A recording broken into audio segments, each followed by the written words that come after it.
Good morning everyone, I am Angel from Lima, Peru. Welcome to my channel.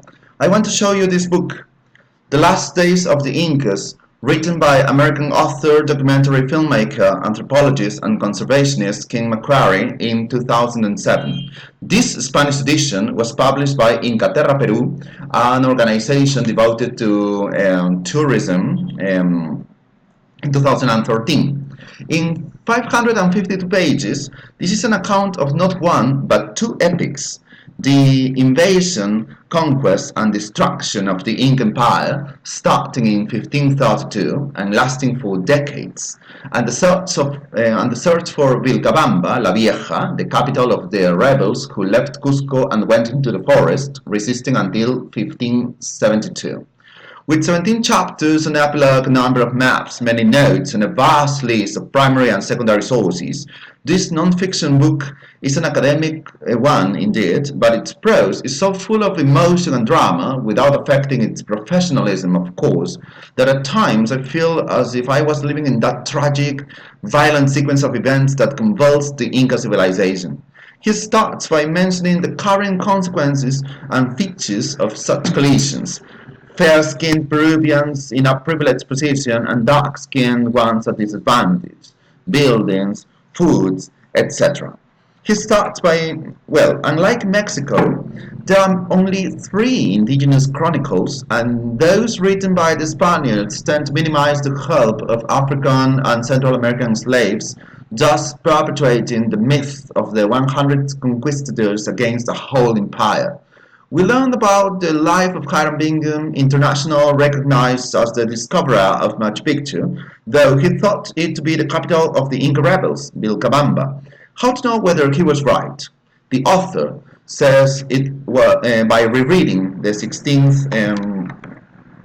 The author says by the author says that by rereading the 16th century chronicles so as to learn how and why the Incas had built that guerrilla enclave. Well, he starts by mentioning Extremadura, the origin of many conquistadors and its tough men. Francisco Pizarro being the most famous among them, but of obscure origin, victim of a persistent caste system where one could only climb socially by marrying well, which was not so frequent, or through a successful military campaign. Armed entrepreneurs, they were, who had to invest a lot in their expeditions. So they arrived in the continent. Years later, they find out there is an incredibly rich empire in the south, find a beautiful city of Tumbes with over 1,000 buildings. Yes, it had to be a rich land. So he goes back to Spain to ask Emperor Charles V, Carlos V, for a royal license to conquer that faraway land of Peru. However, by 1532, Tumbes was destroyed. The last great Inca, Huayna Capac, however, by 1532, Tumbes was destroyed. The last great Inca, Huayna Capac, had already died, leaving the empire. However, by 1532, Tumbes was destroyed. The last great Inca, Huayna Capac, had already died, leaving an empire which had grown so fast and was so big, like a supernova about to explode.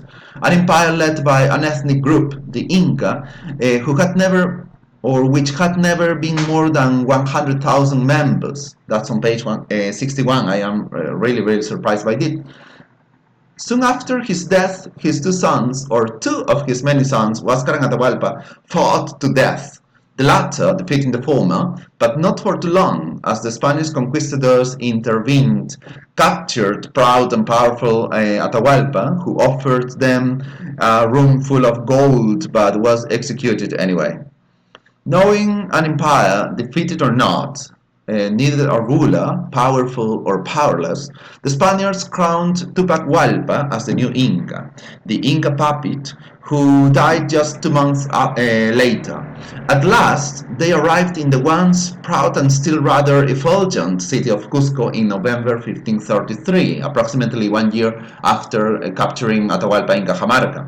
They were welcomed by a teenager, Manco Inca, who was also served them as a puppet. He was another son of Huayna Capac. Quisquis, who supported Atahualpa. That sense of joy, however, ended soon as many problems. How to restore the so the Inca world was full of intrigues and going from a faction to another. Even during the intestine war between the Almagro supporters and the supporters of Pizarro, some Inca aristocrats supported one or the other. Having been humiliated in the most horrible ways, the Inca prisoner escaped and organized his rebellion, which spread through many, many regions in the vast empire. The Incas had started to develop some tactics so as to deal with the until then invincible conquistadors.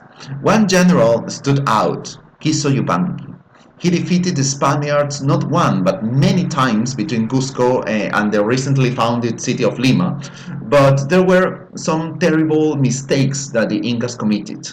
The Incas sent a warning to the Spanish containing 5 Spanish heads and letters. And those letters had essential information. It seems that the Incas, though having quipus, had not yet fully understood the nature of the written word. Another error was that, unlike Spanish leaders, Inca generals were at the front of their troops when fighting, which meant that Quiso Yupanqui was murdered when trying to take control of Lima. Not only that, but 400 Spaniards returned to Peru from Chile, which had a catastrophic effect on Manco Inca's plans and hopes, of course. Until now, two things have shocked me. There's not Quiso Yupanqui, and also the speech of Manco Inca, eastern region of Antisuyo. Only there, he and the remaining Inca the ones who had not to create a mini state. Imagine changing a once vast empire from what is now Colombia until Argentina and Chile to a mini state. With him were carried Inca mummies and 5 Inca prisoners.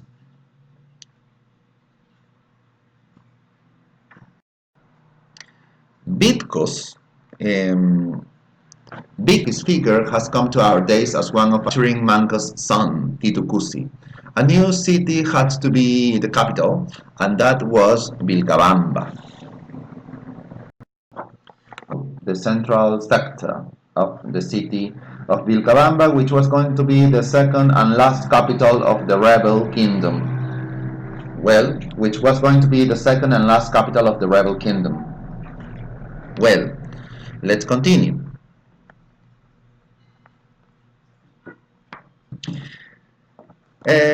From Vilcabamba, he developed his guerrillas, spreading his message from Cajamarca to Lake Titicaca. The people rebelled, but they were cruelly defeated by the Spaniards, who started their campaign of terror, their horror campaign. Gonzalo Pizarro, Francisco's brother, who had already captured and raped Empress Curaoclio, arrived in Vilcabamba, which was already abandoned, fortunately, but he plundered the city and caught Empress Curaoclio, who was executed in a most cruel way. Manco Inca was assassinated sometime later by some Spaniards. He had committed the error to trust. He trusted the Spaniards not once, but more than once.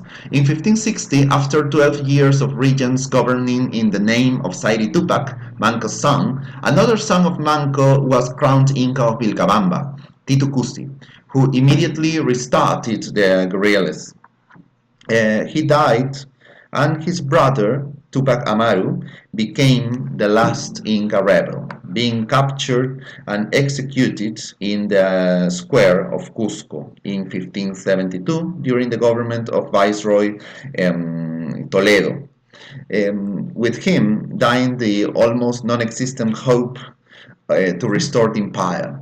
The last chapter and the epilogue between pages 413 and 521 explain another epic, full of intrigue, treason, suspense, and more questions and answers as well, on how Hiram Bingham discovered Machu Picchu in 1911, and after 16 days he found the first capital of the rebel kingdom of Vilcabamba, Bitcos, although there's a version which affirms it was Harry Foote, his friend, who did that.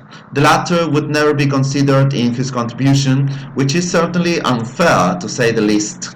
Bingham, urged by the pressure of providing a theory of what Machu Picchu was or had been, even postulated it had been the very origin of the Incas.